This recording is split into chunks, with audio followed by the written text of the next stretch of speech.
जय श्री कृष्ण। तो पिछली वीडियो में मैंने इस्कॉन से कई सारे प्रश्न करे थे। उनका प्रश्नों का उत्तर ना देने की बजाय इस्कॉन के जो फॉलोअर्स हैं अभद्र भाषा का प्रयोग करके कहने लगे कि हमने इतने सारे मंदिर बनवाए हैं, प्रधानमंत्री नरेंद्र मोदी के द्वारा हमको सपोर्ट मिला है, हमने इतने सारे मंदिर बनवा के इतने सारे लोगों को भोजन खिलाया है। तो क्या कितने अंग्रेज़ों को आपने इन्फ्लुएंस कर लिया, कितने आपने मंदिर बनवा लिए, कितने लोगों को आप भोजन कराते हैं, इसके बेसिस पर आप डिसाइड करोगे। इसके बेसिस पर आप ये सर्टिफिकेट दोगे किसी को कि कौन वैष्णव है कौन नहीं। और सबसे ज़्यादा प्रयोग होने वाला शब्द जो इस्कॉन का है वो ये है कि आप वैष्णव अपराध क्यों कर रहे हो। आप वैष्णव अपराध मत करिए। यदि आप इस्कॉन के किसी भी डिवोटी को कुछ कहते हैं तो वो वैष्णव अपराध बन जाता है, नाम अपराध बन जाता है और भगवान आपको क्षमा नहीं करेंगे। गोलोक आने का मार्ग आपका अवरुद्ध हो जाएगा। भगवान को ही जिस इस्कॉन ने अवरुद्ध कर रखा है वो हमसे ये कह रहा है कि वैष्णव अपराध मत करिए। जो स्वयं इतने वैष्णव अपराध कर चुका है जिसकी कोई गिनतियाँ नहीं है, जो संत वृंदावन के अंदर राधे राधे का जप करते हैं, उनके बारे में भी इस्कॉन के जो तथाकथित लोग हैं, जो प्रीचर हैं, वो क्या कुछ नहीं बोलते। और जो हमारी प्रीचिंग की शैली है, जो वक्तव्य का सिद्धांत है, उसको इस्कॉन लांघ जाता है। हमारे जो प्रीचिंग की शैली है वो ऐसी होनी चाहिए, हमारे प्रवचन का जो सिद्धांत है वो ऐसा होना चाहिए कि सभी को सबकी सामग्री मिले। जब हम भागवत करते हैं तो उसके अंदर ऋषि मुनि देवता पितृ सभी लोग सुनने के लिए पधारते हैं, किंतु जिस भाषा का प्रयोग अमोघ लीला प्रभु करते हैं या फिर इस्कॉन के जितने भी आचार्यास हैं वो सब करते हैं, उनकी भाषा से ऐसा लगता है कि उसमें कहीं भी ऋषि मुनि गंधर्व देवता आदि तो नहीं आते हैं, किंतु उनकी कथा के अंदर कलयुग अवश्य आता है। कई सारे तथाकथित इस्कॉन वालों को भी मैंने ऐसा देखा है कि वो कई जगह गालियाँ बकते हैं। तो अब ये बताइए कि कौन वैष्णव ऐसा है कि जो गाली बकता है। तो बड़ी ही विचित्र बात है इस्कॉन की। और सबसे ज़्यादा जो लोग ये कहते हैं इस्कॉन वाले कि आप वैष्णव अपराध कर रहे हैं, तो क्या इस्कॉन के अंदर जितने लोग रहते हैं वही सब वैष्णव हैं? इस्कॉन के जो बाहर के भक्त हैं क्या वो वैष्णव नहीं है? तो इसका अर्थ है कि जो इस्कॉन वाले हैं वो वैष्णव अपराध नहीं करते हैं, इस्कॉन वाले किसी की निंदा नहीं करते हैं। इतने सारे इस्कॉन वाले हैं जिनको अद्वैत का अर्थ भी नहीं मालूम, वो लोग शंकराचार्य जी का खंडन करने लग जाते हैं। अमोघ लीला प्रभु की उन्होंने इसके ऊपर ऐसा वक्तव्य दिया है और वो किस भाषा का प्रयोग करते हैं? बांगड़ू, छोले भटूरे, अद्भुत। अब इनकी शैली में यदि मैं बोलूँगा तो आप सब लोगों को लगेगा कि मैं कॉमेडी कर रहा हूँ, किंतु अमोघ लीला प्रभु जो प्रवचन करते हैं वो एक्चुअली में प्रवचन नहीं है, वो किसी को सीख नहीं है, वो केवल एक कॉमेडी है। तो आप अपने प्रवचन का स्तर उस प्रकार का रखिए कि आपको पता होना चाहिए कि प्रवचन जब आप करते हैं व्यासपीठ से तो वहाँ पर देवता गंधर्व पितर आदि सभी लोग आते हैं। भगवान शंकर भी कहते हैं कि जब कहीं कथा होती है तो मैं पहुँचता हूँ छिपकली के रूप में, किसी चींटी के रूप में मैं आ जाता हूँ। भगवान शंकर को पहचानना नामुमकिन है। अब जो इस्कॉन वाले हैं केवल एक चीज़ के पीछे पड़ गए हैं, वो क्या है? वो है वर्ण व्यवस्था, कि वर्ण व्यवस्था को कर्म से मानिए।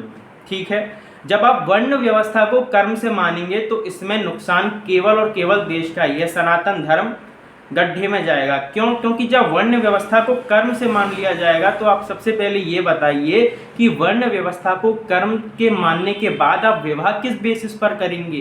कैसे पता चलेगा कि कौन ब्राह्मण है, कौन क्षत्रिय है, कौन वैश्य है, कौन शूद्र है? ये सारे जो ब्राह्मण क्षत्रिय वैश्य शूद्र हैं ये तो गोत्र से ही पता चलते हैं कि ये हमारा वशिष्ठ गोत्र है, ये विश्वामित्र गोत्र है, तो उनके अनुसार ही ब्राह्मण क्षत्रिय वैश्य शूद्र होते हैं।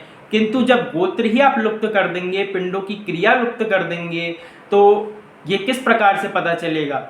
और मेरी नज़र में इस्कॉन वाले वो हैं जो केवल भगवान श्री कृष्ण को मानते हैं, किंतु कितने मंदिर ऐसे हैं जहाँ पे दुर्गा जी को, गणेश जी को, भगवान शिव को, भगवान श्री कृष्ण को, भगवान श्री राम को, इन सबको एक साथ रखा जाता है और वहाँ पे सभी की समान रूप से पूजा की जाती है। वहाँ पे कोई भेद या अंतर नहीं किया जाता।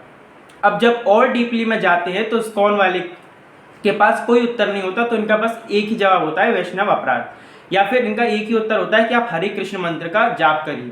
तो हरे कृष्ण मंत्र का यदि आपको जाप ही करना था तो शास्त्रों का गलत इंटरप्रिटेशन क्यों किया? अब दूसरी बात ये आती है कि ये लोग ये कहते हैं कि आप भागवतम पढ़ लीजिए, आप भगवत गीता पढ़ लीजिए तो आपके अंदर थोड़ी भक्ति जागृत होगी। और उसमें भी ये लोग क्या कहते हैं कि श्रीला प्रभुपाद की भागवतम पढ़िए, श्रीला प्रभुपाद की भगवत गीता पढ़िए। यदि कोई व्यक्ति श्रीला प्रभुपाद की गीता नहीं पढ़ेगा, उनकी भागवतम नहीं पढ़ेगा, तो क्या उसके अंदर भक्ति जागृत नहीं होगी?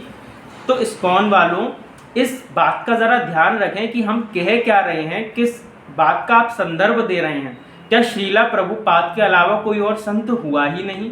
क्या किसी की कोई भूमिका रही ही नहीं राष्ट्र को बचाने में? क्या आपने कभी धर्म सम्राट स्वामी करपात्री जी महाराज का नाम नहीं सुना? उन्होंने कितना ही अपना योगदान दिया राष्ट्र को बचाने में। जरा आप उनका इतिहास उठा करके पढ़िए। आपके श्रीला प्रभुपाद की तो मैं बात नहीं करता हूँ, सारे संतों का सम्मान है, किसी का अपमान नहीं है, किंतु जिस प्रकार से आप लोग अदर वैष्णवों को रोस्ट करते हैं, उसी प्रकार से यदि आपको कोई व्यक्ति रोस्ट करे तो आपके पास एक चीज़ होती है कि ये लोग वैष्णव अपराध कर रहे हैं, इसके लिए भगवान इन्हें क्षमा नहीं करेंगे, इसके लिए आचार्य इनको क्षमा नहीं करेंगे। अरे आपके क्षमा करने से न करने से क्या होता है? आपके सर्टिफाइड्स की हमको कोई आवश्यकता नहीं है कि आप हमको सर्टिफिकेट दें तभी हम वैष्णव होंगे। हम भी श्री संप्रदाय से हैं, हम भी वैष्णव हैं, किंतु यदि हमारी भी कोई निंदा करेगा तो ठीक है, करता रहे निंदा, हमको कोई फर्क। लेकिन इस्कॉन के अगेंस्ट, यदि इस्कॉन के अगेंस्ट तो बोलने की बात ही नहीं है, बात है शास्त्रों की। यदि वो शास्त्रों को गलत तरीके से प्रीच करके बोलेगा और उनके लिए आवाज़ उठा दी जाए तो उनको जवाब देना मुश्किल पड़ जाता है और वो एकदम चौंक जाते हैं कि हमारा डिफेम क्यों हो रहा है हमारे नाम। और इनके पास एक और चीज़ बहुत अच्छी है कि ये लोग कहते हैं कि हमारे नाम का यूज़ करके ये लोग फेम कमाना चाहते हैं। तो आपको बता दूं, स्वरूपानंद सरस्वती जी महाराज जो कि शंकराचार्य रह चुके हैं, उन्होंने भी पहले इस्कॉन के ऊपर प्रश्न उठाए थे। तो क्या वो भी इस्कॉन के माध्यम से फेम कमाना चाहते थे? वर्तमान के जो शंकराचार्य हैं, पुरी पीठाधीश्वर श्री निश्चलानंद सरस्वती जी महाराज, उनके द्वारा भी प्रश्न उठाए गए हैं इस्कॉन के ऊपर वर्ण व्यवस्था को लेकर के। तो केवल मैंने जो वीडियो बनाई थी उसके ऊपर मैंने कई सारे संदर्भ रखे थे कि हिंदू के बारे में, वर्ण व्यवस्था के बारे में, किंतु इन्होंने हिंदू और उसका उत्तर तो नहीं दिया, किंतु इन्होंने केवल वर्ण व्यवस्था का ही उत्तर दिया। किंतु इनके पास तर्क नहीं होते, तो केवल इनके पास एक ही शब्द है, वैष्णव अपराध। तो मैं आपसे ये विनती करता हूँ, यदि आपको अपने तथ्यों को रखना है तो एक ऑनलाइन प्लेटफॉर्म पर आइए, वहाँ पर हमसे बातचीत करिए, वहाँ पर आपके तथ्यों को सुना जाएगा, आप अपने तथ्य रखिएगा, हम अपने तथ्य रखेंगे, किंतु अभद्र भाषा का प्रयोग बंद करिए।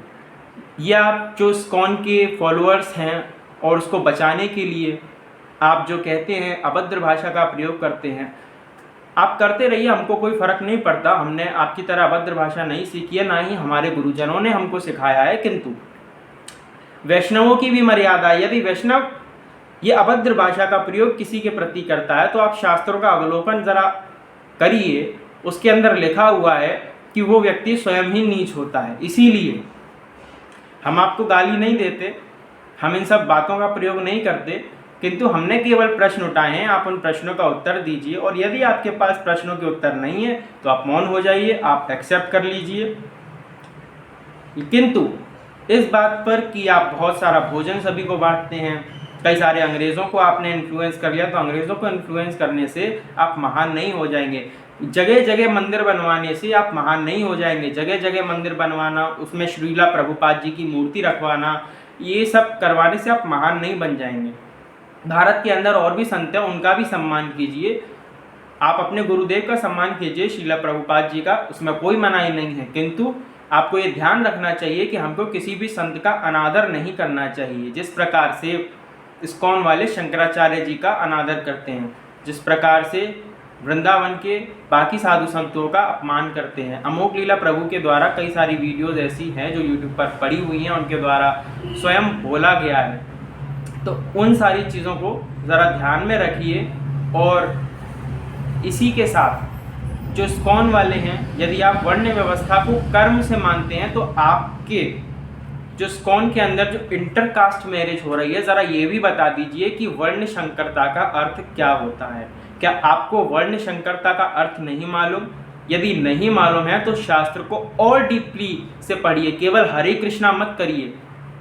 हरे कृष्णा आप कर रहे हैं और फिर शास्त्रों को भी नहीं मान रहे हैं, तो ये कैसे चलेगा। यदि आपको केवल हरे कृष्णा करना है तो आप हरे कृष्णा करिए, शास्त्रों का गलत इंटरप्रिटेशन मत करिए। और यदि आपको शास्त्रों को भी साथ में लेना है तो फिर हरे कृष्णा को कवच बना करके सामने मत आइए, वैष्णव को कवच बना करके सामने मत रखिए कि वैष्णव अपराध है। तो फिर सामने से बात कीजिए, एक ऑनलाइन प्लेटफॉर्म पर आइए और अपनी भाषा को उचित तरीके से रखिए वहाँ पर, जिससे कि सभी को पता चल सके कि क्या सही है और क्या गलत है।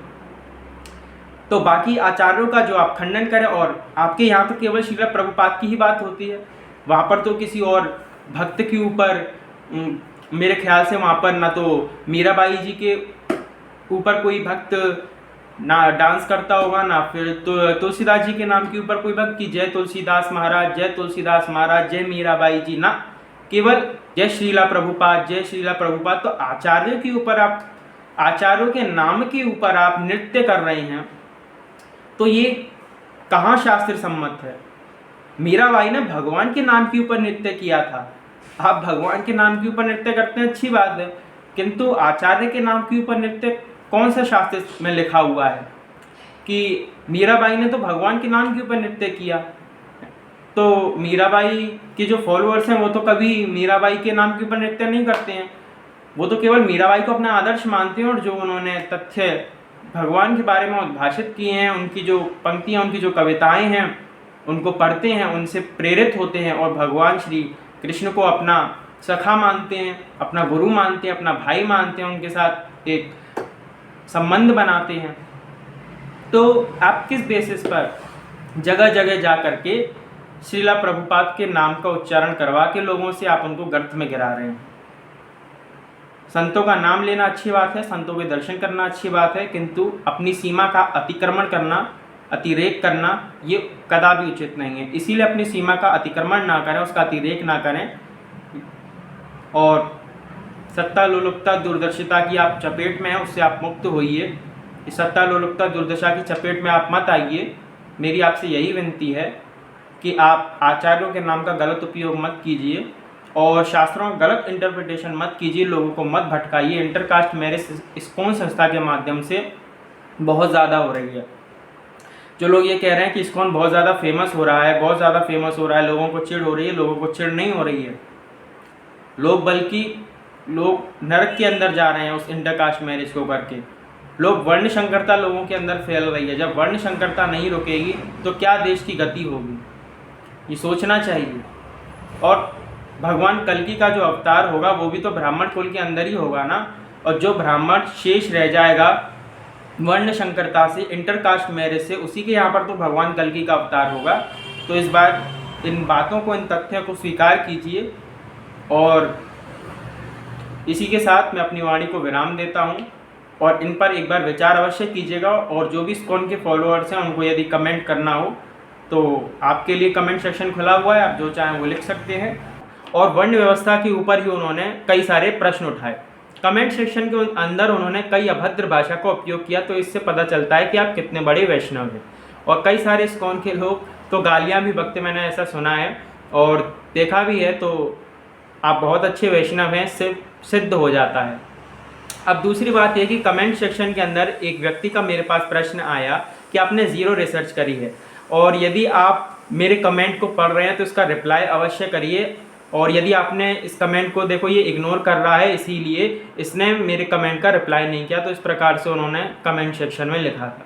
मैंने उसके बाद में रिप्लाई भी किया और उनसे फिर प्रश्न किया कि आप मुझे ये बताइए, जो गायत्री मंत्र इस्कॉन में बांटा जा रहा है क्या वो सही है? और आपको आपके बात करने से ही पता चल रहा है कि आपको गायत्री मंत्र के बारे में कुछ नहीं मालूम। तो उन्होंने मुझसे कहा कि आप सही कह रहे हैं, मुझे गायत्री मंत्र के बारे में नहीं मालूम। मैंने इस्कॉन के कई ऑफिशियल लोगों से बात किया, उनसे पूछा है गायत्री मंत्र के बारे में कि आप मुझे बताइए।